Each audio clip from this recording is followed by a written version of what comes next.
विद्यार्थी मित्रांनो नमस्कार. आज आपण दुसऱ्या भागाला सुरुवात करत आहोत आणि दुसऱ्या भागामध्ये पहिला जो अभंग आहे ती राष्ट्रसंत तुकडोजी महाराज यांची व्यायामाचे महत्त्व सांगणारी कविता आपण पाहणार आहोत. थोडक्यात परिचय करून घेऊया आणि मग व्यायामाचे महत्त्व ही कविता आपण पाहूया. राष्ट्रसंत माणिक बंडोजी ठाकूर यांचा जन्म 30 एप्रिल 1909 रोजी तर मृत्यू 11 ऑक्टोबर 1968 रोजी झाला. संत कवी, समाजसुधारक, अंधश्रद्धा, जातीभेद, धर्मभेद यासारख्या समाजविघातक गोष्टीवर हल्ले चढवून त्यांनी देशभक्ती, अहिंसा व आत्मसंयम यांचे पाठ दिले. गावागावातून गुरुदेव सेवा मंडळे स्थापन केली. त्यांच्या या कार्याबद्दल जनतेने त्यांना राष्ट्रसंत ही उपाधी देऊन त्यांचा गौरव केला.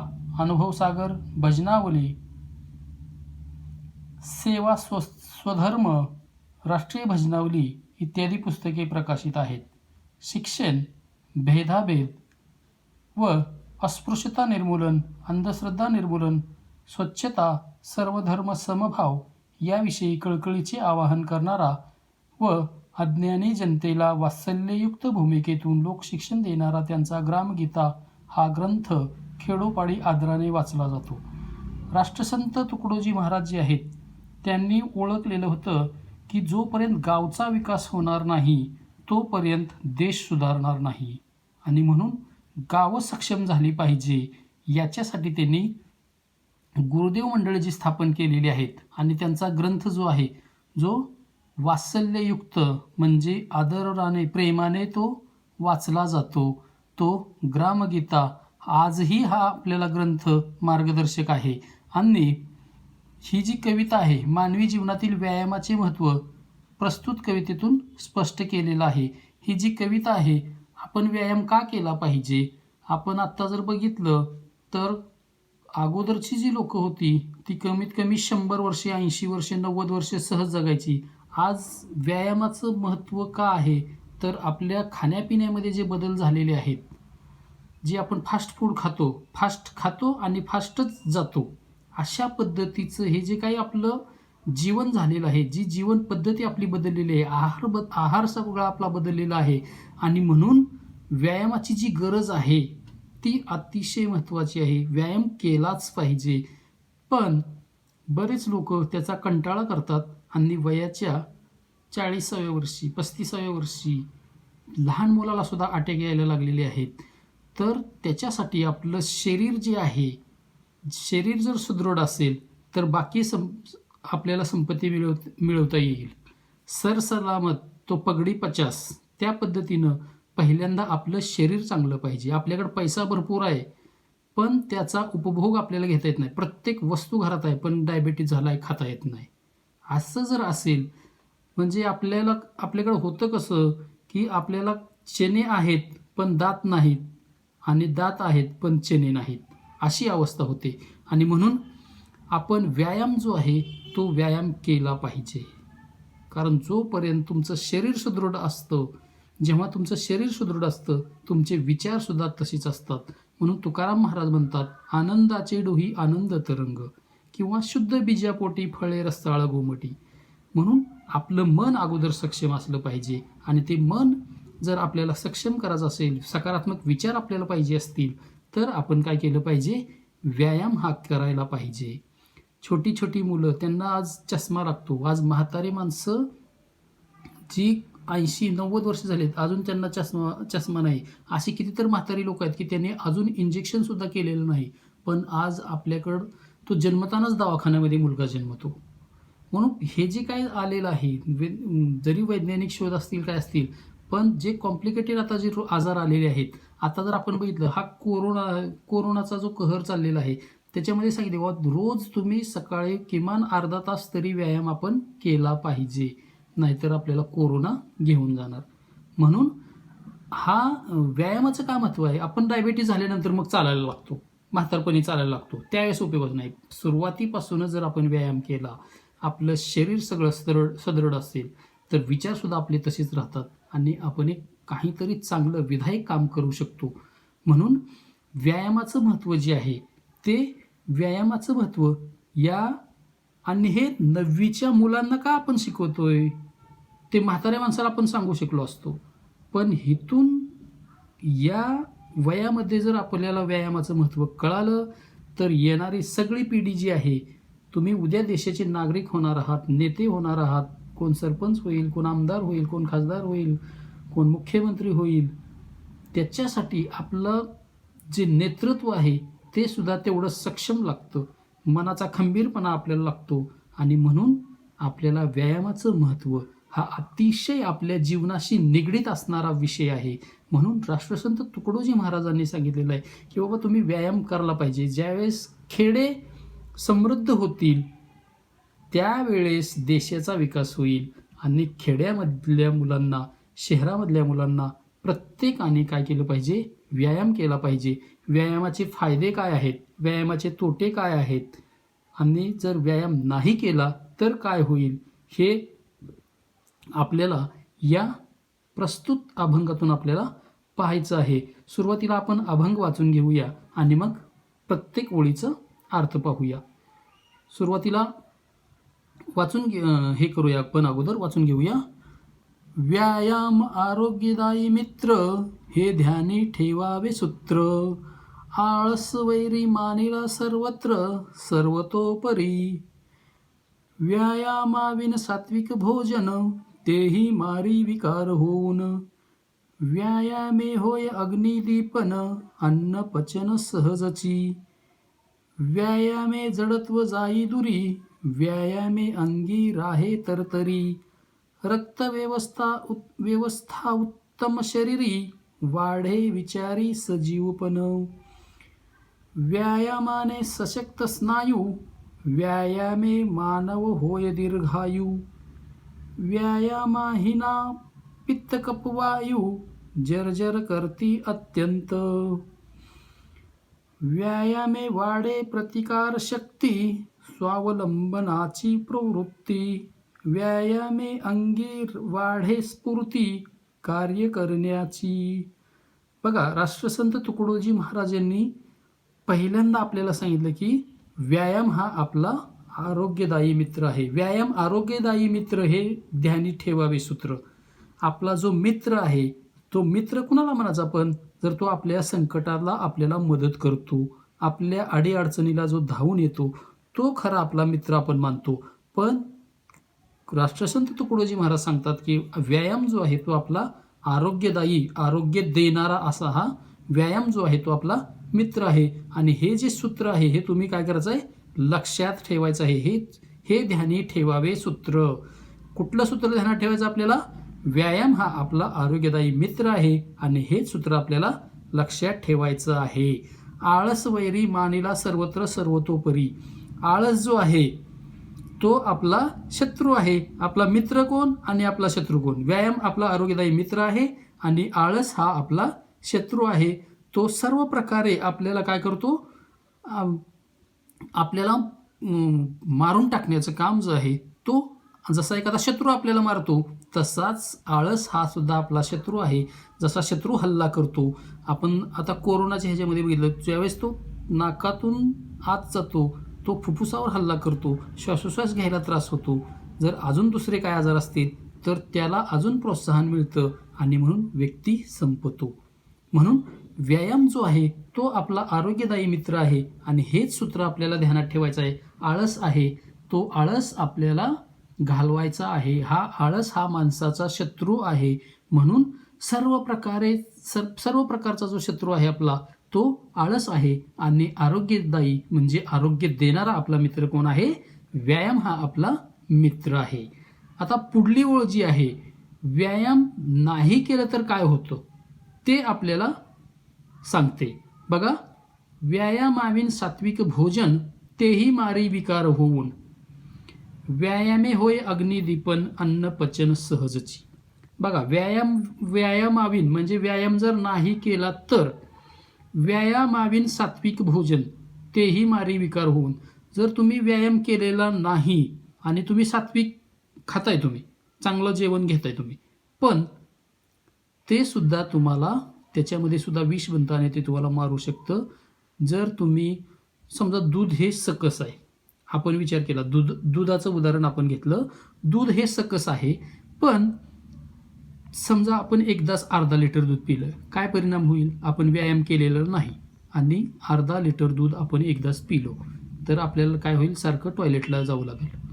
म्हणजे ते सात्विक आहे, पण आपल्या शरीराला व्यायाम नसल्यामुळं ते आपल्याला पचत नाही, म्हणून तेही मारी विकार होऊन, जर तुम्ही व्यायामाशिवाय सात्विक भोजन, चांगलं अन्न तुम्ही खायला लागलेलं आहात, पण जर तुम्ही व्यायाम केलेला नाही तर तुम्हाला ते अन्न सुद्धा पचणार नाही. म्हणून ते अन्न जे आहे ते तुम्हाला काय करतं? विकार होतो, त्याच्यामधून तुम्हाला काहीतरी त्रास व्हायला सुरुवात होते. म्हणून जर तुम्ही व्यायामाशिवाय जर तुम्ही चांगलं अन्न जरी खाल्लं, सात्विक भोजन जरी खाल्लं, तरी सुद्धा तुम्हाला ते विकार होऊन काय होतं? तो विकार होऊन आपल्याला मारू शकतो. व्यायामे होय अग्निदीपन अन्न पचन सहजची. मग व्यायामाविन हे होतं काय? सात्विक भोजन जे आहे ते आपल्याला पचत नाही, ते आपल्याला विकार होऊन मारू शकतो. मग व्यायामानं काय होतं? व्यायामे होय अग्निदीपन अन्न पचन सहजची. ज्यावेळेस आपण व्यायाम करतो, शरीरातल्या ज्या शरीरातला जो अग्नी आहे तो अग्नी काय होतो? अग्निदीपन म्हणजे तो पेटतो. आणि आपण जे खाल्लेलं असतं, ज्यावेळेस आपण व्यायाम करतो त्यावेळेस शरीराचा जो संपूर्ण व्यायाम होतो त्याच्यामुळं काय होतं? मग शरीरात अग्निदीपन होतं आणि अन्नपचन जे आहे ते सहज होतं. जर आपण जेवलो आणि एका जागी बसलो तर ते अन्न आपल्याला सहज पचन होत नाही. संध्याकाळी सुद्धा आपण जेवलं तर किमान 100 पावली करावी म्हणून आपण 100 पावलं तर का म्हणून आपण चालतो का? तर आपण ते खाल्लेलं जे अन्न आहे ते आपल्याला पचलं पाहिजे या उद्देशानं आपण काय करत होतोय? संध्याकाळी जेवल्यानंतर चालत असतो. म्हणून व्यायामाविन सात्विक भोजन तेही मारे विकार होऊन. जर व्यायामाशिवाय तुम्ही सात्विक चांगलं अन्न खाताय, पण ते सुद्धा तुम्हाला विकार होऊन ते तुम्हाला मारू शकतं. आणि जर तुम्ही व्यायाम केला तर शरीरातला जो अग्नी आहे तो अग्नी पेटतो आणि त्यामुळं काय होतं? अन्नपचन जे आहे ते सहज अन्नपचन होतं. आपण वेगवेगळ्या हॉटेलमध्ये जातो, हॉटेलमध्ये गेल्यानंतर तिथे वेगवेगळे पदार्थ खातो, नको ते पदार्थ खातो. काय काय तर ते पिझ्झा बर्गर एवढं खातात.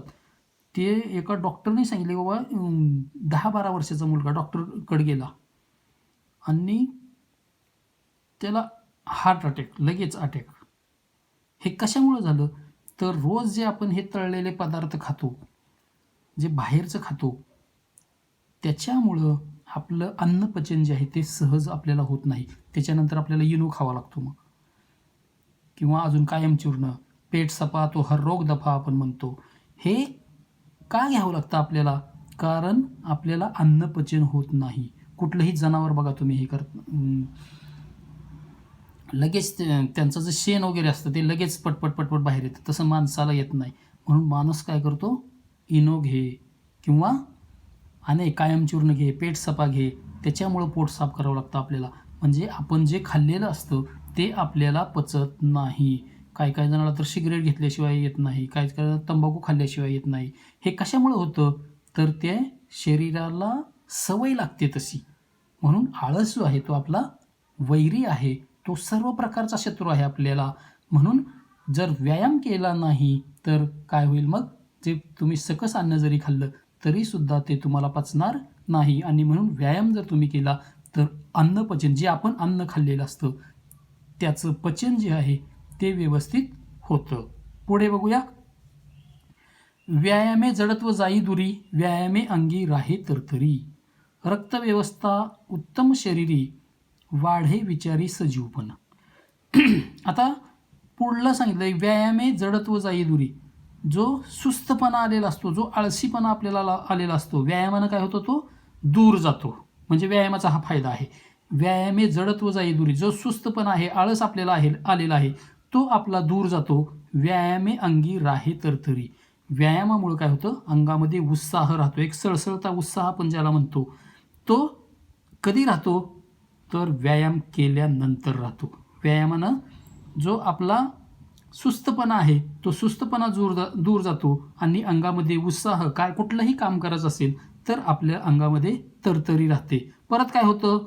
रक्तव्यवस्था उत्तम शरीरी, वाढे विचारी सजीवपण. आणि व्यायामामुळं काय होतं, शरीरात जी काय रक्तव्यवस्था आपली चाललेली आहे, अनेक जणांना म्हणजे मेंदूपर्यंत जर रक्तपुरवठा गेला नाही तर त्याला पक्षाघात होतो, म्हणजे लकवा मारला आपण म्हणतो तो. जर रक्तव्यवस्था जर शरीरामध्ये चांगली राहिली नाही, जिथं जिथं ब्लॉकेज होईल, जर रक्त घट्ट झालं तर जिथं जिथं ते थांबल तिथं तिथं काहीतरी विकार निर्माण होत असतो. म्हणून जर आपण व्यायाम केला तर आपली रक्तव्यवस्था जी आहे ती उत्तम राहते. वाढे विचारी सजीवपण. आणि विचारपूर्वक आपली बुद्धी जी आहे, बुद्धी आहे आपली, विचारशक्ती जी आहे ती कार्यरत राहते. कशामुळं? व्यायाम केल्यामुळे. म्हणजे व्यायामाचे फायदे काय आहे तिथं? व्यायामाने जडत्व जाई दूरी, म्हणजे सुस्तपणा आपला दूर होतो, अंगामध्ये उत्साह राहतो, रक्तव्यवस्था उत्तम राहते आणि बुद्धी जी आहे, विचारशक्ती, बुद्धी ही काय होते? कार्यरत होते. म्हणजे आपली बुद्धी जी आहे, चांगले विचार जे आहेत, सकारात्मक विचार आपल्याला येण्यासाठी व्यायाम हा महत्त्वाचा आहे. पुढे काय बघूया अजून. व्यायामाने सशक्त स्नायू, व्यायामे मानव होय दीर्घायू, व्यायामहीना पित्त कफ वायू जर्जर करती अत्यंत. व्यायामानं परत काय होते अजून? व्यायामाने सशक्त स्नायू, आपले जे स्नायू आहेत, जे आपले बाहू आहेत, हे काय होतात? त्याचं सशक्त म्हणजे मजबूत होतात. व्यायामाने मानव होय दीर्घायू, व्यायामाने माणूस काय होतो? दीर्घायुष्य लाभतं त्याला. म्हणून व्यायामाने स्नायू जे आहेत ते स्नायू सशक्त होतात, बळकट होतात आणि व्यायामाने माणूस दीर्घायू म्हणजे दीर्घायुष्य त्याला लाभतं. परत व्यायाम नाही केल्यानंतर काय होतं? व्यायामहीना पित्त कफ वायू जर्जर करते अत्यंत.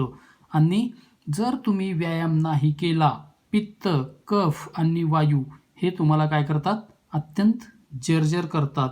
म्हणजे जीर्ण, जसं एखादं कापड आपण वापरावं किंवा एखादा शर्ट पॅन्ट आपण वापरावी आणि जीर्ण झाल्यानंतर जसं हात लावेल जिथं ओढल तिथं फाटावी, त्या पद्धतीनं आपलं शरीर जे आहे, पित्त, कफ, वायू हे आपल्याला काय होतं? जर्जर करतात. आणि म्हणून आपल्याला व्यायाम केला पाहिजे. पुढे बघूया. व्यायामे वाढे प्रतिकारशक्ती, स्वावलंबनाची प्रवृत्ती, व्यायामे अंगी वाढे स्फूर्ती कार्य करण्याची. आता परत काय होतं? व्यायामानं काय होतं? व्यायाम केल्यानंतर प्रतिकारशक्ती वाढते. आत्ता जे कोरोनाचं संकट आपण बघतोय, कुणाला होतो कोरोना किंवा कोण माणसं याच्यामध्ये मरतात? तर ज्यांची प्रतिकारशक्ती कमी आहे आणि त्यांना इतर कुठला तरी रोग त्याच्या जोडीला असेल तर काय होतं? त्याची प्रतिकारशक्ती कमी असते आणि म्हणून ते लोक लवकर जातात.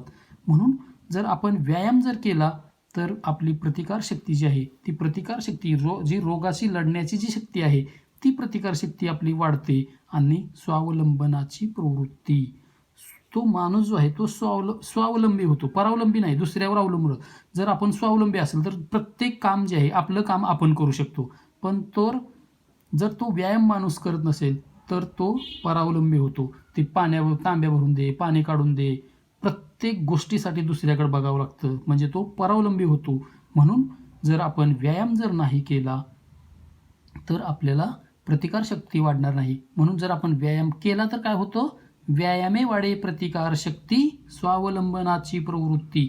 तो माणूस जो आहे तो स्वावलंबी होतो, स्वतःची कामं स्वतः करतो, दुसऱ्याला त्रास देत नाही. अशा पद्धतीने त्या माणसाचं जो व्यायाम करतो त्याचं होत असतं. परत व्यायामे अंगी वाढे स्फूर्ती कार्य करण्याची. आणि या व्यायामामुळं काय होतं? तर अंगामध्ये ताकद येते, स्फूर्ती वाढते. कुठलंही कार्य जे आहे, कुठलंही कार्य म्हणजे काम, कुठलंही काम करायचं असेल आपल्याला तर त्याची स्फूर्ती जी आहे ती आपल्याला काम करण्याची ताकद ती आपल्याला व्यायामामुळे मिळते. म्हणून राष्ट्रसंत तुकडोजी महाराज यांनी या अभंगामधून जे युवक आहेत, तरुण आहेत, त्या प्रत्येकाला आवाहन केलेलं आहे. हे आपलं एक सूत्र त्यांनी दिलेलं आहे आपल्याला आज.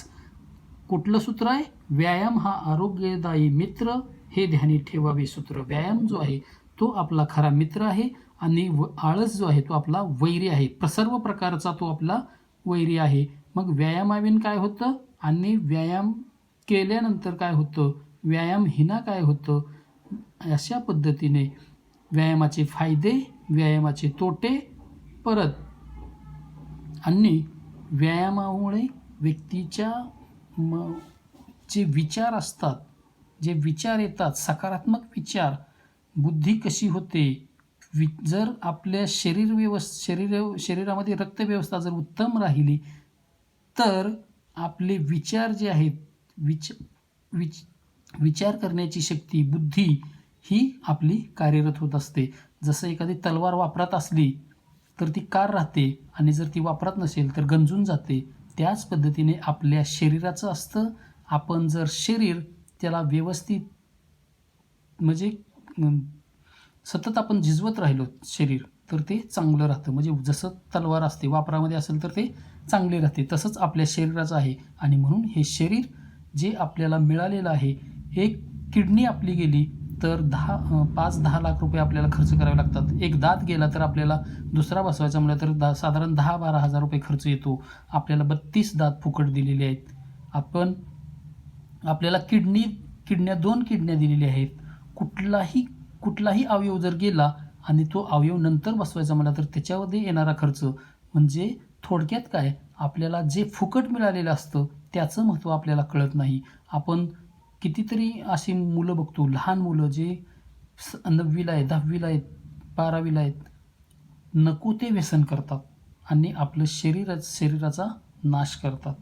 म्हणून आपण व्यसनाधीन न होता आपल्या शरीरासाठी, आपल्या आईवडिलांसाठी आपण काय करू शकतो, एक आपल्या ज्या देशामध्ये आपण जन्माला आलो त्या देशासाठी आपण काय करू शकतो का, अशा पद्धतीने ही कविता आपल्याला व्यायाम आणि जो व्यायाम करतो त्याचे विचार चांगले असतात, तो व्यसनामध्ये जात नाही, वाईट संगतीला लागत नाही. आणि म्हणून आनंदाची डोही आनंद तरंग.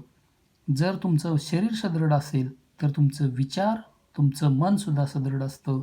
आणि म्हणून व्यायाम केल्यानं काय होतं, व्यायाम न केल्यानं काय होतं, अशा पद्धतीने या व्यायामाचं महत्त्व जर आपण बघितलं तर महेंद्रसिंग धोनी हा एका टायमाला 3 लिटर दूध पितो. त्याने एका ह्याच्यामध्ये सांगितलं होतं की बाबा मॅन ऑफ द मॅच ज्यावेळेस त्याला मिळाले तर त्यावेळेस रवी शास्त्रीने विचारलं होतं की बाबा एवढे लांब लांब तू छक्के मारलेस, काय खाल्लं होतंस? तर त्यानं सांगितलं की मी रोज सकाळी 3 लिटर दूध पितो. आता 3 लिटर दूध प्यायचं म्हणलं तर ते आपल्याला पचवता येईल का? आपल्याला साधारण अर्धा लिटर जरी आपण पिलं तरीसुद्धा आपल्याला ते पचणार नाही. म्हणजे व्यायामाविन सात्विक भोजन, तेही मारे विकार होऊन ते आपल्याला विकार होतं त्याचा. म्हणून आपल्याला जे अन्नपचन करायचं आहे, जे खाल्लेलं आहे, बाहेरचं आता हे काय कोरोनामुळे सगळं बंद असल्यामुळे आता कोण खात नसतील, पण बऱ्याच जणाला बाहेरचं खाल्ल्याशिवाय खाल्ल्यासारखं वाटत नाही. सतत बाहेरचं खायचं आणि त्याच्यामुळं आतड्याला सूज येते. अनेक आजार जे आहेत ते आजार त्याच्यामधून उद्भवतात. म्हणून आपलं घरचं जे काही असेल, भाजी भाकरी असेल, ते आपण खाल्लं पाहिजे. आणि आपलं शरीर जे आहे, शरीर सदृढ कसं राहील, या माझ्या देशासाठी, माझ्या भारतासाठी, माझ्या गावासाठी, माझ्या शाळेसाठी मला काय करता येईल, एक चांगला विचार आपल्यामध्ये यावा. यामुळे राष्ट्रसंत तुकडोजी महाराजांनी ह्या युवकांना व्यायामाचं महत्त्व सांगणारी ही कविता आपण अभ्यासलेली आहे. याचे प्रश्न उत्तर जी काय कृती आहेत त्या सगळ्या कृती आपण पूर्ण कराल अशी आशा आहे. आशा आहे तुम्हाला ही कविता चांगल्या पद्धतीने समजलेली आहे. धन्यवाद. व्हिडिओ आवडला तर लाईक करा, शेअर करा, सबस्क्राईब करा चॅनेल. धन्यवाद.